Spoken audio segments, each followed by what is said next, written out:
नमस्कार। मैं दीपक जैन आप सभी का सर्वप्रथम स्वागत करता हूं कि मेरे एक छोटे से निवेदन पर आप सभी लोग यहाँ उपस्थित हैं। आज दिल्ली नगर निगम चुनाव के करीब करीब 70 दिन बीत गए हैं और 70 दिन बाद हम लोग बैठे हैं। जैसा कि हम सभी को पता है कि बुध विहार वार्ड नंबर 25 से हम आम आदमी पार्टी, हमारी पार्टी के जो प्रत्याशी हैं यहाँ से विजयी हुए हैं। और सबने देखा कि किस प्रकार मैं अन्ना आंदोलन से आम आदमी पार्टी में निरंतर कार्यरत रहा और इस दिल्ली नगर निगम चुनाव में सबसे मजबूत दावेदारी मैंने की। और मुझे लगता है कि ये दावेदारी सिर्फ मेरी ही नहीं थी, बुध विहार के जनता की थी। बच्चा बच्चा चाहता था कि मैं यहाँ से चुनाव लड़ूं, पर पार्टी ने उसको दरकिनार करते हुए एक अयोग्य व्यक्ति को यहाँ से टिकट दिया, जो मुझे लगता है कि शायद इस पद के लिए या इस क्षेत्र के लिए अयोग्य थे।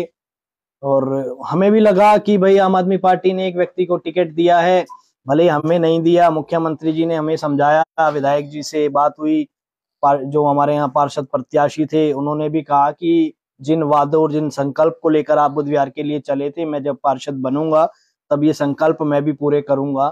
कुछ वादे, कुछ शर्तें हमारी उनसे थी, हालांकि तरह तरह की बातें उन्होंने भी की, दूसरी पार्टी वालों ने भी की, धन पद देने की भी बहुत कोशिश की। पर हमारी दो तीन शर्तें थी, जो शर्तें हमने हमारे सबसे पहले हमारी पार्टी के प्रत्याशी थे जो उनके सामने रखी कि बुध विहार में जो हाल कूड़े को लेकर पुराने निगम पार्षदों के समय से था, वो हाल निगम में हमारी सरकार आने के बाद ना रहे। दूसरा, एक जो सबसे बड़ी दिक्कत हमारे यहाँ थी लेंटर माफिया की, कि जब हमारी सरकार एमसीडी में आए, हमारे पार्षद यहाँ हो, तो वो लेंटर माफिया वाला काम हमारे इस क्षेत्र में बंद हो। इस बुध विहार ने हमें बहुत कुछ दिया है। जब बुध विहार हमारी पार्टी की सरकार निगम में बनाए, हमारे पार्षद यहाँ आ जाएं, तो हम कम से कम ये लेंटर माफिया वाला काम बंद करें। मैंने एक शर्त उनके सामने रखी थी कि आपको एक एफिडेविट जनता को देना पड़ेगा, आपको कहना पड़ेगा सरकारी एफिडेविट देकर जनता को कि जब हम निगम में आएंगे तो हम लेंटर पे पैसा नहीं लेंगे। मेरी शर्त के अनुसार उन्होंने एक एफिडेविट दिया भी था, आपने पूरे चुनाव प्रचार के दौरान भी देखा होगा। ये एक एफिडेविट हमने उनसे एक शर्त रखी थी कि एक एफिडेविट दें और हर जनता को सरकारी लिखित एफिडेविट दें कि हमारी सरकार निगम में आने के बाद हम लेंटर पे पैसा नहीं लेंगे, ना एमसीडी वालों को लेने देंगे। Kana International School now open in O29 Budh Vihar Phase 1 near Ramlila ground with all facilities. Make your kids future bright.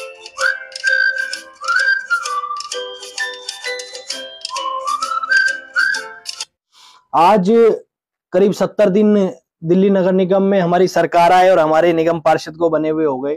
जब 7 तारीख को चुनाव का रिजल्ट आया, मैं एक हफ्ते बाद उनसे मिला और मिलकर मैंने उन्हें कहा, पार्षद जी बधाई है कि पूरी क्षेत्र की जनता ने भारी बहुमत से उस वार्ड से हमें जिताया जिस वार्ड से आम आदमी पार्टी का जो ग्राफ था वो थोड़ा कम ही रहता था। सबके साझे प्रयास से हम पार्षद बने, तो अब हमें एक रूपरेखा बनानी चाहिए कि हम कैसे क्षेत्र को कूड़ा मुक्त करेंगे।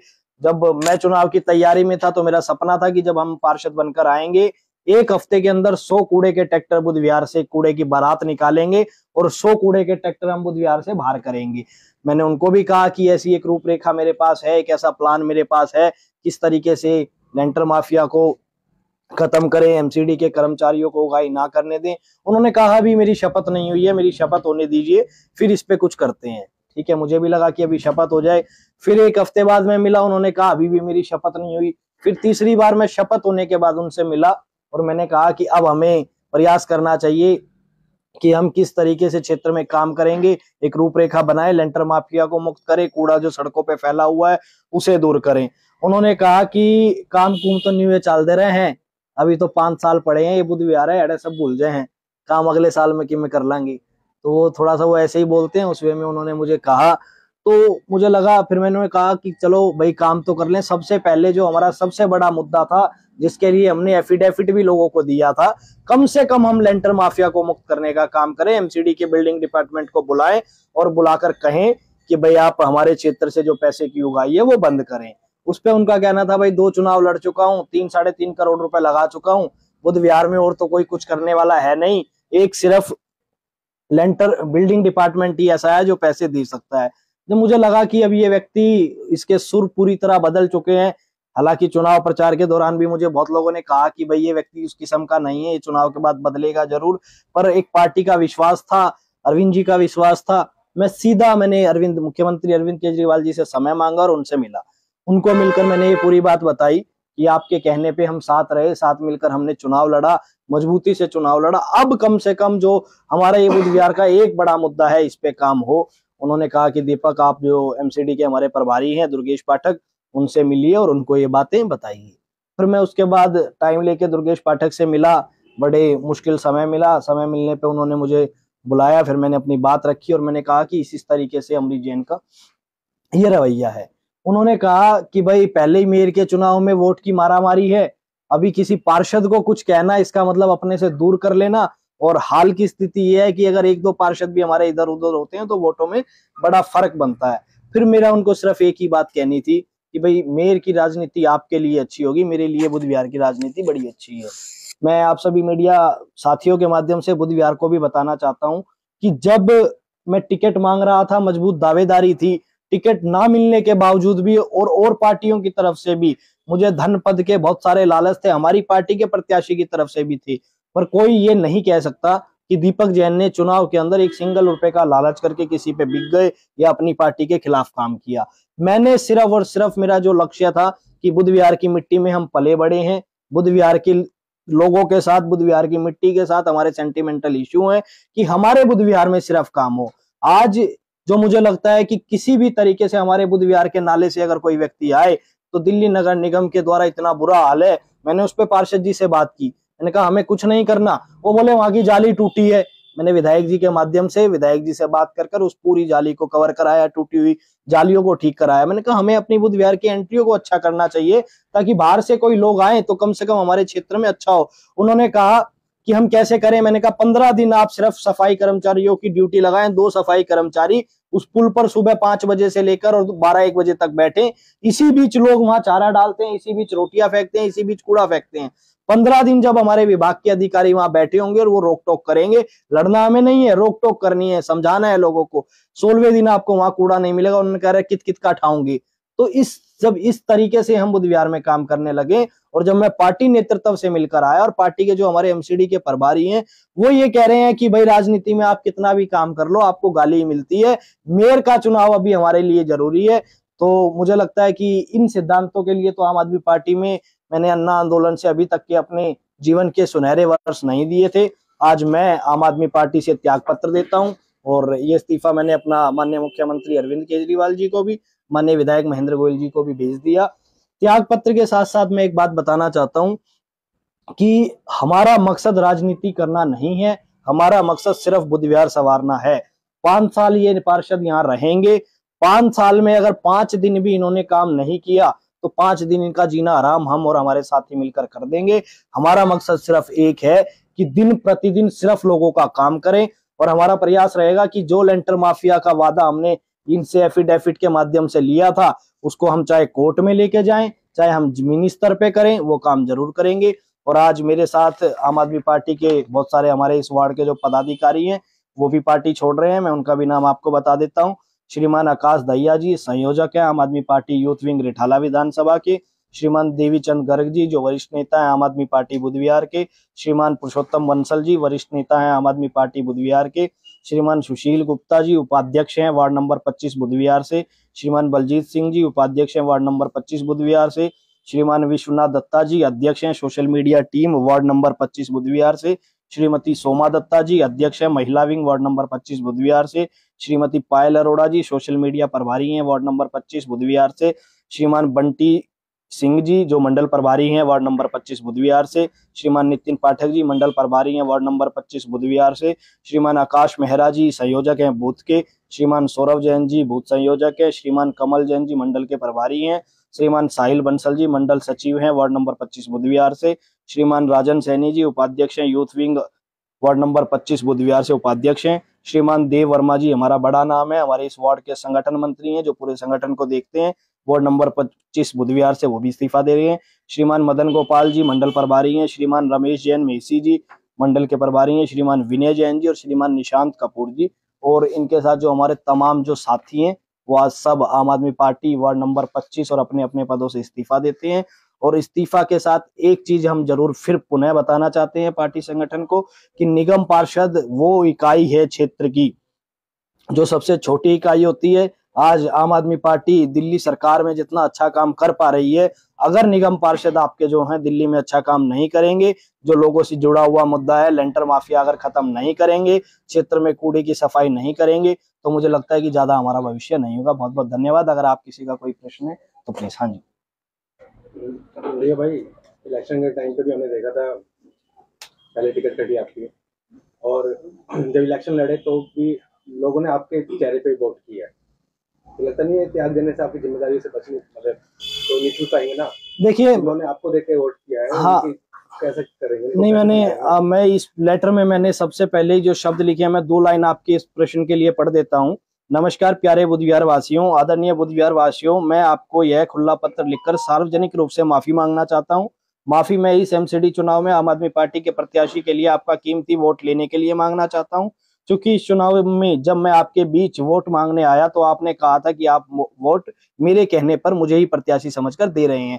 देखिए पुनीत भैया, लोगों ने निश्चित रूप से, मुझे ये तो नहीं कहना चाहिए पर ये बुद्ध विहार के लोग जानते हैं कि आम आदमी पार्टी के प्रत्याशी को मुझे समझकर उन्होंने वोट दिया। पर अब जब उन्होंने अपनी जिम्मेदारी से मुझे वोट दिया तो मेरी जिम्मेदारी बनती है कि मैं उनके लेंटर पे पैसा ना जाने दूं। मेरी जिम्मेदारी बनती है कि मैं उनके गली कूचों को साफ रखूं, और ये काम मुझे निश्चित रूप से पार्षद के माध्यम से कराने पड़ेंगे। पार्षद ने मुझे कब कब क्या क्या जवाब दिए वो मैंने बिल्कुल उनकी भाषा के अनुसार इस पत्र में भी लिखे हैं। ये बुद्ध विहार में हमारे जितने 9,000 9,500 जो घर हैं, ये लेटर मैं उन सभी 9,000 घरों में कल भेजूंगा। कल परसों से हमारी टीमें वहां जाकर ये लेटर देंगी। हम बताएंगे लोगों को कि हाँ, हम आपके गुनाहगार हैं, हम आपके दोषी हैं कि आपसे हमने वोट लिया, और एक ऐसे व्यक्ति के लिए वोट लिया जिस व्यक्ति ने एक सरकारी एफिडेविट तक पे हमारे कहने पे जब उसने वादा किया, आज वो सरकारी एफिडेविट से भी मुकर रहे हैं, आज वो अपने कामों से भी मुकर रहे हैं। हमने माननीय मुख्यमंत्री जी से भी वादा लिया था, मुख्यमंत्री जी ने हमें दुर्गेश पाठक के पास भेजा कि आप जाकर उनसे बात करें। उनकी भाषा ही थोड़ी अलग थी, तो कल को ये मुख्यमंत्री जी को भी ये चीजें देखनी है। हमने मुख्यमंत्री जी को भी बताया कि उनके पार्षद जो वादे किए थे उस पर नहीं पूरे हो रहे हैं। हमने माफी जनता से मांगी है कि हमने आपका वोट लिया, हम आपके गुनहगार हैं, पर निश्चित रूप से काम मुझे पार्षद के माध्यम से कराने थे। मुझे भी बड़ा दुख है कि मैं इतने साल पुराना अपना घर सिर्फ एक पार्षद के ऊपर छोड़ रहा हूँ। हाँ, मैं रोक भी सकता था, मैं उनसे इस लेंटर की हिस्सेदारी में बंदरबाट भी कर सकता था, वो निश्चित रूप से राजी भी होते करने के लिए। पर हमारा मकसद था कि जो जनता को कहकर वोट ली है, अगर जनता के बीच अगली बार खड़ा होना है तो वो साफ दिल से खड़ा होना पड़ेगा, पैसों की बंदरबाट करके नहीं। अब आपका कई और सवाल खड़े होते हैं, जैसे कि अभी आपने ही बोला कि मैं 1 हफ्ते बाद उनसे मिला चुनाव जीतने की, तो कहीं ना कहीं ये नाराजगी देखने को मिल रही थी कि आप 1 हफ्ते बाद अपने ही पार्टी के एक कार्यकर्ता जो एक पद पर नियुक्त हुए थे, नई नई जनता ने चुना था, आपके कहने से उन्हें वोट दिया गया था, उनसे आप 1 हफ्ते बाद जाके मिले। नहीं, देखिए, नाराजगी थी या कुछ और? मुकुल जी, मिलना 2 तरीके से होता है। यूं तो मैं और आप डेली हम साथ रहते ही हैं, पर एक विषय पे बैठना, मैं उनसे जब काम के विषय पे, पहले 1 हफ्ते कोई व्यक्ति अगर निर्वाचित होता है, सांसद, मंत्री या फिर यूं कहे निगम पार्षद, तो 1 हफ्ते तक तो बधाइयों का ही तांता बहुत लगा रहता है। उस 1 हफ्ते के बीच तो काम मैंने ही संभाला सारा निगम का ना, निगम के अधिकारियों से। 1 हफ्ते बाद हम मिलना हम बैठे कि जी अब हम क्षेत्र के जो 5 साल हमें किस तरीके से निगम में काम करना है उसकी एक रूपरेखा बनाए। यूं तो चुनाव जब मैं अमरीश जैन के साथ लगा तब से लेकर और अब तक मैं साथी था उनके, पर एक अलग विषय पे बैठना, इन विषय पे बात करना, उसके लिए मैं 1 हफ्ते बाद उनसे जब बधाइयों का तांता खत्म हो गया, नहीं तो मैं और वो दोनों ही जाकर हम बधाइयां लेकर आते थे।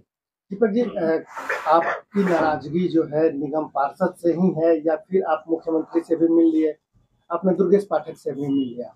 दुर्गेश पाठक प्रभारी थे, उन्होंने भी दिल्ली के लोगों को वादा किया कि वो लिंटर माफिया से और भ्रष्टाचार से मुक्ति दिलाएंगे, लेकिन उनका जो जवाब था उससे आप असंतुष्ट उससे भी हैं। आपकी सबसे ज्यादा नाराजगी किससे है, आपने निगम पार्षद से या शीर्ष नेतृत्व से? देखिए, मेरी ज्यादा नाराजगी मुझे लगता है कि जो एमसीडी का प्रभार हमारी पार्टी में संभाल रहे हैं उनसे और निगम पार्षद से है। कारण ये है कि मैं माननीय मुख्यमंत्री जी से मिला, उन्होंने अपनी, मुझे लगता है कि एक ठीक तरीके से उन्होंने मुझे कहा, अच्छी तरीके से उन्होंने मुझे जवाब भी दिया कि भाई जो एमसीडी का प्रभार संभालते हैं आप उनसे एक बार मिल लीजिए। मुझे लगता है कि इतना बड़ा राज्य और देश देखना, एक पार्टी के संयोजक भी मुख्यमंत्री अरविंद केजरीवाल हैं, उन्होंने मुझे दुर्गेश पाठक के पास भेजा। मुझे दुर्गेश पाठक से इस बात की नाराजगी जरूर है। मैं तो एक सवाल दुर्गेश पाठक से भी करना चाहूंगा कि वो राजेंद्र नगर विधानसभा क्षेत्र से विधायक हैं, उनके यहाँ 2 पार्षद आम आदमी पार्टी के बने हैं, क्या उनके क्षेत्र में लेंटर माफिया उन्होंने अभी तक बंद कराया?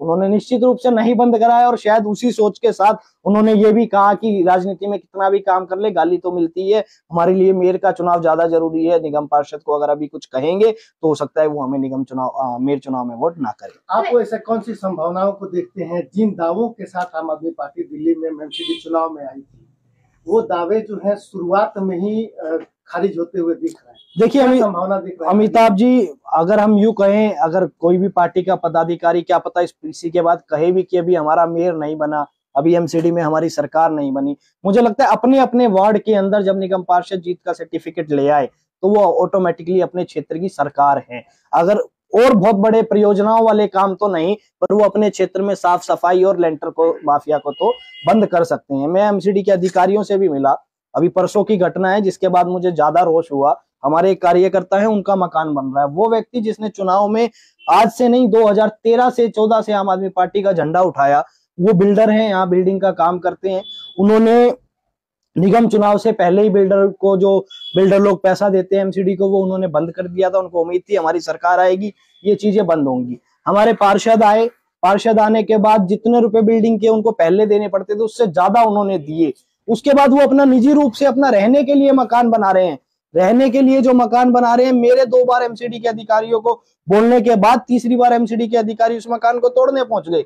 मैंने जब पार्षद को फोन किया, पार्षद के बेटे को फोन किया कि भाई आओ साइट पे चलते हैं, वहां मकान तोड़ने, हमारे कार्यकर्ता का मकान तोड़ने एमसीडी के लोग हमारे वार्ड में आए हुए हैं, वो कहते हैं जी ऑफिस बैठ के उनसे बात कर लेंगे। मैं साइट पे गया, मैंने एमसीडी के अधिकारियों को वहां से खदेड़ा, उस कार्यकर्ता का मकान बचाया। उसके बाद मैंने निगम पार्षद को और उनके बेटे को बोला कि बुलाओ एमसीडी के अधिकारियों को, कैसे वो हमारे कार्यकर्ता का मकान तोड़ने गए? भाई हमारी क्षेत्र में ये एफिडेविट देने के बाद एक दूसरी पार्टी के कार्यकर्ता के मकान बचाने की भी जिम्मेदारी हमारी है, एक आम नागरिक के मकान बचाने की भी जिम्मेदारी हमारी है, पर कम से कम सबसे पहले हमें अपने कार्यकर्ता का मकान बचाने की, एक घर तो डायन भी छोड़ देती है, कम से कम हम अपने कार्यकर्ता का मकान तो बचाते। हमारे निगम पार्षद ने उसमें भी असहायता दिखाई, उस कार्यकर्ता को अपने जो बेचने के लिए मकान बना रहा था उसमें तो रिश्वत देनी पड़ी, उसे अपने मकान बनाने के लिए भी रिश्वत देने की नौबत आन पड़ी थी। वो तो मैं धन्यवाद करता हूँ माननीय विधायक जी का कि वो मौके पे आए और उन्होंने उस कार्यकर्ता का मकान बचाया। ऐसे में अमिताभ जी, जो पार्टी आम आदमी पार्टी कार्यकर्ताओं की पार्टी है, अगर कार्यकर्ताओं के मकान जहां निगम पार्षद हमारा है, सरकार हमारी है, वहां टूटने की नौबत आ जाए, मुझे लगता है कि आम आदमी के मकान टूटने की नौबत भी नहीं आनी चाहिए, और आम आदमी पार्टी के कार्यकर्ता का मकान टूटने की नौबत आए तो मुझे लगता है कोई उम्मीद रह नहीं जाती। जैसे कि अभी आपने दुर्गेश पाठक जी, जो आम आदमी पार्टी में बहुत ही अच्छी छवि रखता है, एक बड़ा नाम है, आप उन पे सवाल उठा रहे हैं, तो ऐसे में आप मानते हैं कि जो आम आदमी पार्टी है भ्रष्टाचार मुक्त पार्टी बनकर आई थी, वही अब सबसे ज्यादा भ्रष्टाचार फैलाने का काम कर रही है? देखिए ये तो काजल जी आज के बाद बता पाएंगे। आज उन्हें भी अगर लगेगा कि आम आदमी पार्टी की एक पूरी टीम आम आदमी पार्टी छोड़कर जा रही है एक कारण से, अगर वो इस पे संज्ञान नहीं लेते हैं तो निश्चित रूप से हम इस बात को सत्य ही मानेंगे। एक क्वेश्चन और, जैसे कि आपने, जब आपको टिकट नहीं मिली थी, आपके टिकट काट के अमृत लाल जी को टिकट दे दी गई थी, तब आपने कहा था कि पैसों का बहुत बड़ा पहाड़ था जिसके सामने मैं लड़ता रहा। तो कहीं ना कहीं आप मानते हैं जो आम आदमी पार्टी में टिकट है वो पैसों से आई थी, भ्रष्टाचार के रूप में आई थी। जब उन्होंने पार्टी में पैसे देकर टिकट लिए तो निश्चित रूप से ये तो साफ है कि वो क्षेत्र में अगर एज अ निगम पार्षद आए हैं तो वो भ्रष्टाचार करेंगे। ऐसा ही लगता है जब मुझे वो ये कहते हैं कि मैंने दोनों चुनाव, पिछले चुनाव में और इस चुनाव में 3-3.5 करोड़ रुपए लगाए और मैं पूरे करूंगा। देखिए उनका चुनाव मैं भी देख रहा था, आप भी पूरे चुनाव में थे, मुझे लगता है चुनाव में तो कोई पैसा बांटने नहीं दिया हमने, कोई दारू बांटने नहीं दी। चुनाव में तो क्षेत्र की जनता ने उनको और हमें देखकर वोट दिया, पैसों से तो लोगों ने वोट नहीं दिया। फिर उन्होंने 3.5 करोड़ रुपए कहाँ लगाए, ये तो उनसे पूछने वाली बात हो सकता है कि वो टिकट के ही देके आए हैं। आपका इतना बड़ा आरोप लगाने के बावजूद भी कि वो जो पैसों का पहाड़ था उसके आगे आप नहीं टिक पाए, लेकिन उसके बावजूद भी आप उनके साथ ही जाके खड़े हुए जनता के जो वोट हैं अपने चेहरे पे उनको दिलवाए, तो इसके बारे में क्या करेंगे? देखिए मैंने पहले भी बताया था मुकुल जी, मैं आज भी बता रहा हूँ, मुझे सिर्फ और सिर्फ एक वादा चाहिए था प्रत्याशी से कि मैं अगर ये वादा नहीं देते मैं दूसरे पार्टियों के प्रत्याशी के पास भी जाता। सबसे पहले माननीय मुख्यमंत्री अरविंद केजरीवाल जी और माननीय विधायक महेंद्र गोयल जी के आदेश पर मैंने अपने पार्टी के प्रत्याशी को बैठाया और बैठाकर उनको कहा कि मुझे आप एक एफिडेविट दे दीजिए, मुझे एक वादा दे दीजिए कि आप निगम पार्षद बनने के बाद लेंटर माफियाओं से लोगों के लेंटरों पे पैसा नहीं लेंगे। उन्होंने, ये आपने चुनाव में भी देखा होगा, मैं लेकर भी आया हूं एक कॉपी। उन्होंने मेरी इस शर्त को माना। दूसरी शर्त मेरी ये थी कि बुध विहार के अंदर हम कूड़ा नहीं रहने देंगे। 100 कूड़े के ट्रैक्टर कूड़े की बारात हम तीसरे चौथे दिन बुध विहार से रवाना करेंगे। 100 ट्रैक्टर हम भरेंगे कूड़े के और एक साथ एक लाइन लगा के बाहर करेंगे। ये 2 वादे मैंने उनसे लिए थे। पहला वादा कूड़े की बारात तो उन्होंने की नहीं। दूसरा वादा मुझे लगा कि चलिए कूड़ा तो हम निपटा लेंगे, वो नहीं तो हम अधिकारियों से बात करके निपटा लेंगे। दूसरा बड़ा जो मुद्दा है कि गरीब लोगों के जो मकान बनते हैं, मुकुल जी, मैंने देखा जब हमारे यहाँ दूसरी पार्टियों के पार्षद थे, कैसे लोग विधायक दफ्तर पर आकर रोते थे। विधवा महिलाएं रोती थी कि मैंने 25 गज का मकान मेरे बेटे ने पुराने टाइम पे खरीदा था, मेरे पति ने पुराने टाइम पे खरीदा था, मैंने 10-10, 20-20 रुपए जोड़कर 2-3 लाख रुपए इकट्ठे किए हैं, मैं मकान बना रही हूँ और एमसीडी वाला 50,000 रुपए लेने आ गया।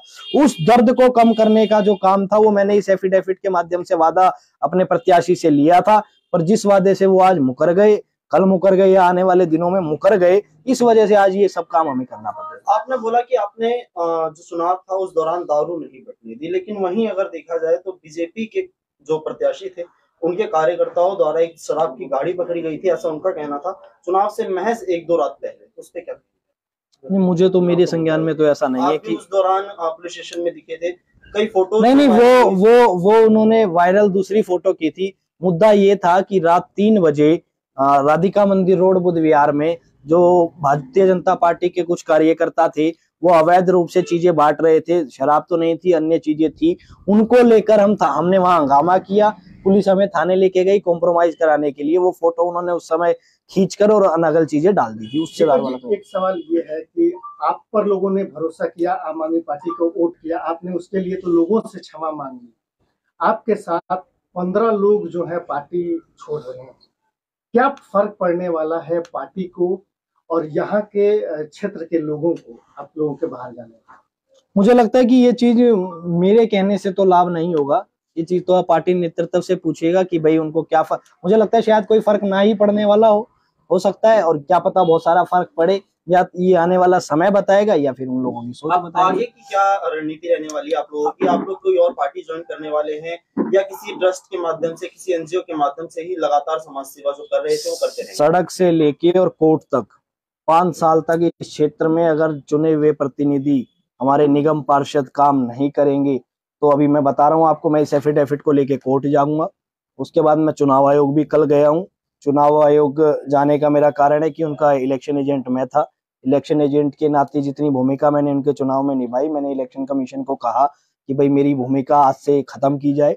अगर मेरी भूमिका में कोई पहले आपको चीजें नजर आए तो मुझे आप पहले ही बता दीजिए। आज के बाद मैं उनके किसी कार्य का यूं कहें कि देनदार लेनदार नहीं हूँ, वो आप देखें। दूसरा, कोर्ट जाने की तैयारी है। मैं हाई कोर्ट में PIL लगाऊंगा कि एक एफिडेविट, ये ओरिजिनल एफिडेविट भी मेरे पास है कि ये एफिडेविट एक सरकारी एफिडेविट है कि एक प्रत्याशी ने दिया था, और मेरे पास नोटिस हैं। मेरे पास कम से कम 50 नोटिस बुध विहार में जो लोगों की बिल्डिंगों पे आ चुके हैं। 3 बिल्डिंगें जो सील बुध विहार में हो चुकी हैं, उनके नोटिस है वो, और एफिडेविट में साथ लगा के PIL हाई कोर्ट में भी लगाने जा रहा हूँ। सर, मेरा सवाल ये था कि क्या आप लोग कोई और पार्टी ज्वाइन करेंगे? नहीं, मुझे लगता है कि मुझे आम आदमी पार्टी के अलावा कोई और पार्टी ज्वाइन करने का हमारा कारण अभी इसलिए भी नहीं है कि आम आदमी पार्टी को हमने खड़ा किया है। आम आदमी पार्टी के जन्म देने में हमारी भूमिका है, ये हमारा घर है। और दुर्भाग्य है कि हमें एक अयोग्य व्यक्ति के पद पर आ जाने से हमें अपना घर छोड़ना पड़ रहा है। पर घर छोड़ जरूर रहे हैं, पर लंबे समय के लिए नहीं छोड़ेंगे। अगर हमें लगेगा कि आम आदमी पार्टी ने इस व्यक्ति पर कोई एक्शन लिया तो हम आम आदमी। सर, आपने ही अभी बोला कि एक अयोग्य व्यक्ति के पद पर आने के कारण मैं जो है ये पद छोड़ रहा हूँ, ये आम आदमी पार्टी को छोड़ रहा हूँ, लेकिन वहीं दूसरी ओर आपने दुर्गेश पाठक के ऊपर भी कई सवाल खड़े किए, कई सवालिया निशान खड़े किए। इस पर क्या कहेंगे? नहीं तो पूरी आम आदमी पार्टी ही भ्रष्ट हो चुकी है? देखिए, मैं अरविंद केजरीवाल जी की सोच को तो आज भी सैल्यूट करता हूं कि वो दिल्ली के लिए इतना काम कर रहे हैं। हाँ, पर उनको मुझे लगता है कि अपने जो टीम है ना नीचे की, उस टीम को जरूर एक बार खंगाल लेना चाहिए। अगर आम आदमी पार्टी ऐसे एक एक व्यक्ति को जोड़कर माला बनती है और एक एक मोती को तोड़कर ही माला टूटती है, ऐसा ना हो कि ये माला टूट चुकी हो और उनके पास सिर्फ ऊपर का फंदा रह जाए, तो उसको पहले ही संभाल लिया जाए, गांठ लगा ली जाए तो अच्छा रहता है। कहीं ना कहीं आम आदमी पार्टी के जो कार्यकर्ता हैं, जो पदाधिकारी हैं, वो भ्रष्ट हो चुके हैं, ऐसा आपका कहना है? देखिए, अगर आप भ्रष्टाचार को रोकेंगे नहीं, आप उसको शह देंगे, तो निश्चित रूप से आप भ्रष्टाचारी हैं। अगर आज मैं अमृत जैन जी के इस भ्रष्टाचार को, जो लेंटरों का भ्रष्टाचार है, अगर मैं भी ऐसे ही सहता रहता, क्यों, मेरी अच्छी पार्टी में बढ़िया मेरी पोस्ट है, पार्टी में लोग मेरा मान सम्मान करते हैं, क्षेत्र में लोग मेरा मान सम्मान करते हैं, तो निश्चित रूप से जब अगली बार हम लोगों के बीच जाते तो लोग मुझे भी भ्रष्टाचारी ही कहते। अपना दामन बचाने के लिए और अपने दामन को साफ करने के लिए और ये लोगों को बताने के लिए कि दीपक जैन आपका गुनहगार तो जरूर है कि अपने नाम पर आपसे वोट ले गया, पर दीपक जैन भ्रष्टाचारी नहीं है। जिस तरह से आम आदमी पार्टी में ये आपको पता चल गया था जो टिकट है वो पैसों में आई है, तो कहीं ना कहीं आपको ये भी क्लियर हो गया था कि जो आम आदमी पार्टी में भ्रष्टाचार चल रहा है, लेकिन फिर भी आपने अमृत जैन जी का साथ दिया और उसके बाद अपने चेहरे से आपने जनता से वोट की अपील की, जो कि जनता ने आपको सिर माथे रखा और जो नतीजे थे वो भी आप लोगों के हक में आए। और इसके 1-2 दिन बाद देखा गया कि आप लोगों की एक सोशल मीडिया पे पोस्ट वायरल हुई थी जिसमें ये था कि दीपक और अमृत साथ साथ करेंगे विकास, और आप लोगों ने कुछ फोटोज भी डाली थी अगले दिन सफाई की। तो अब क्षेत्र की जनता के साथ जो इतना बड़ा धोखा हुआ है, जो इतना बड़ा खिलवाड़ हुआ है, उस पर आप क्या कुछ कहना चाहेंगे? नहीं, निश्चित रूप से, और मुझे लगता है ये धोखा और बड़ा होता कि वो वाला नारा हम अभी भी साथ रखते, दीपक अमृत साथ साथ लेंटर में करेंगे मिलकर भ्रष्टाचार, तो मुझे लगता है ये और बड़ा धोखा होता। तो एक धोखा तो जनता के साथ एक व्यक्ति ने किया है ना, कि एक सरकारी एफिडेविट देने के बाद भी ऐसी चीजें हो रही है, उस धोखे को बहुत लंबा ना किया जाए। आज मेरे पास अब 2 रास्ते हैं, या तो मैं भ्रष्टाचारी के साथ खड़ा हो जाऊं या मैं जनता के साथ खड़ा हो जाऊं। तो दीपक जैन पहले भी जनता के साथ खड़ा था, आज भी जनता के साथ खड़ा है। जिस व्यक्ति का मकान एमसीडी वाले तोड़ने आएंगे, उस मकान पे कोई पहुंचे ना पहुंचे, सबसे पहले मैं पहुंचूंगा। जिस दिन पहला नोटिस आएगा तब से लेकर, और अगर तोड़ने तक की कार्रवाई हुई, अगर जेल जाने तक की कार्रवाई हुई, तो मैं जनता के साथ खड़ा मिलूंगा, मैं आपको भ्रष्टाचारी के साथ खड़ा नहीं मिलूंगा। बीच में जनता के माध्यम से कुछ ऐसा सुनने के लिए आया था कि अमृत जैन जी की तरफ से दीपक को कुछ धनराशि दी गई है, क्या उन बातों में कितनी सच्चाई है? मैं आपसे जानना चाहती हूँ, ऐसा मेरा नहीं, ऐसा जनता का कहना। नहीं, तो ये तो अच्छी बात है, ये तो अब खुद समझ जाना चाहिए। अगर मुझे धनराशि दी जाती तो मुझे लगता है मुझे पीसी करने की कोई आवश्यकता ही नहीं थी, मुझे तो पहले से ज्यादा धनराशि आज मिलने को तैयार थी। और आप तो मीडिया से हैं, मुझे लगता है आपको तो पता होगा, पूरा चुनाव देखा। ये तो मुझे क्या धनराशि देते, दूसरा पक्ष तो मुझे बहुत सारी धनराशि दे रहा था, जिसे मैं ठुकरा कर आया था। और अगर धनराशि चाहिए थी तो इस एफिडेविट कांड को, जो भ्रष्टाचार वो कर रहे हैं, उसमें भी मैं साझेदार होता।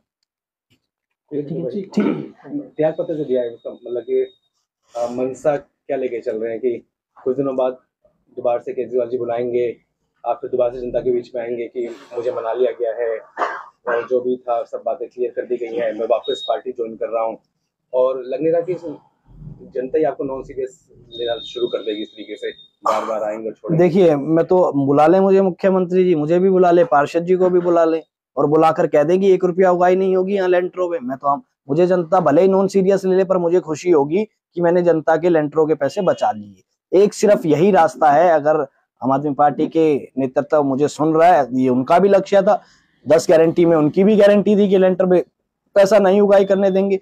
वो बुला लें, अपनी गारंटी को पूरा कर दें, उनकी गारंटी भी पूरी होगी, मेरा भी काम पूरा होगा और जनता के लेंटरों के पैसे बचेंगे। और मुझे लगता है पुनीत जी, जब लोगों के लेंटरों के पैसे बचेंगे तो मैं सीरियस हूँ नॉन सीरियस हूँ, ये तो लोग फिर तय कर लेंगे। एक छोटा सा सवाल, और जिस तरह से आपने यहाँ पे लेंटर माफिया का जिक्र उठाया, ऐसी बुधवार में पूरे क्षेत्र में ऐसे बहुत से मुद्दे होंगे जो आम आदमी पार्टी के अंडर आते हैं और निगम पार्षद के अंडर आते हैं। वही मैं आपसे छोटा सा सवाल और करना चाहूंगी कि यहाँ पे डिस्पेंसरी की जो हालत है उसको लेकर आप क्या कुछ कहना चाहेंगे? क्योंकि कहीं ना कहीं जब आपको लेंटर माफिया का पता है तो आपको वहां पे चल रहे घोटालों का भी साफ तौर पर पता होगा। देखिए, मैं आपको बताऊं, बुधवार फेज 1 में जो डिस्पेंसरी चलती है वो बुधवार फेज 2 की डिस्पेंसरी चलती है।